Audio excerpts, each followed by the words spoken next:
The thing that jumps out at you here is that we have whole convoys of aid stranded in Egypt for weeks, and yet now everybody's talking about this trickle of aid coming in via a maritime route.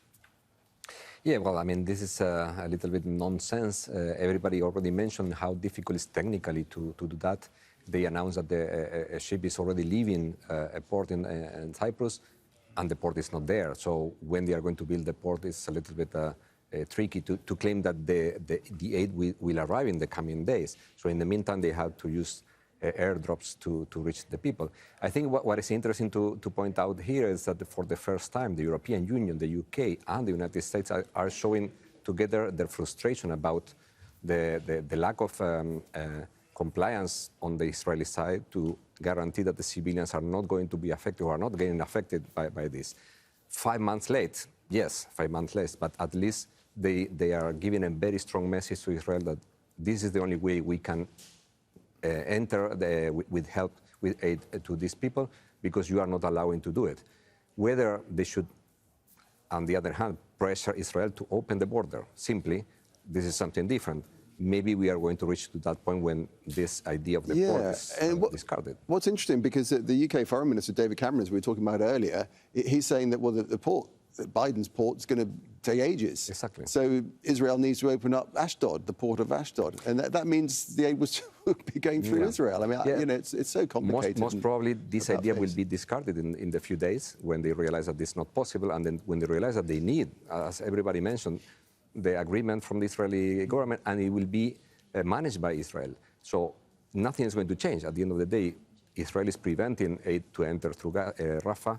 Is going to stop the aid entering from the sea as well. Do you think there's a subtext here about UNRWA's role, that it could diminish the role of the Palestinian Refugee Agency? I mean, Israel doesn't want it around at all, does it?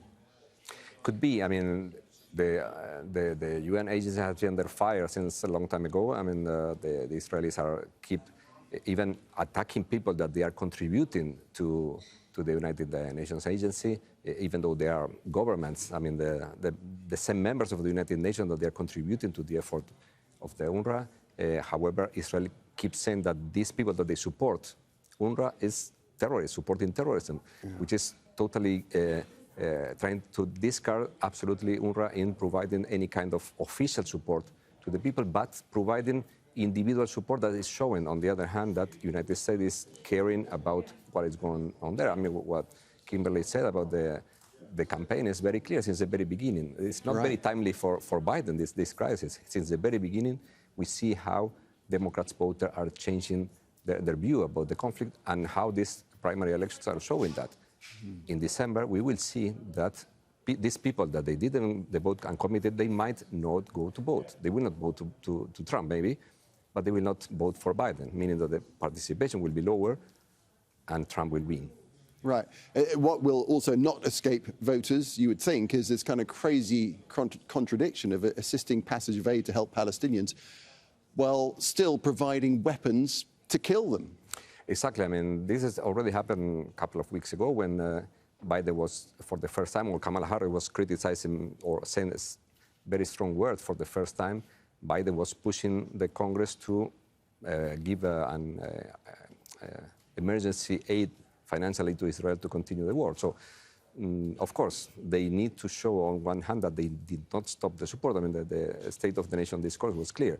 He was recognizing the 30,000, but he was still claiming that the blame is on the Palestinian side. Therefore, they cannot, I mean, Biden also needs the support from the Israeli lobby to continue his campaign now in the primary and also in the presidential campaign. Interesting. Luciano, appreciate that. Thanks very much indeed for taking us through it. Luciano Zaccara in the studio. Thank you.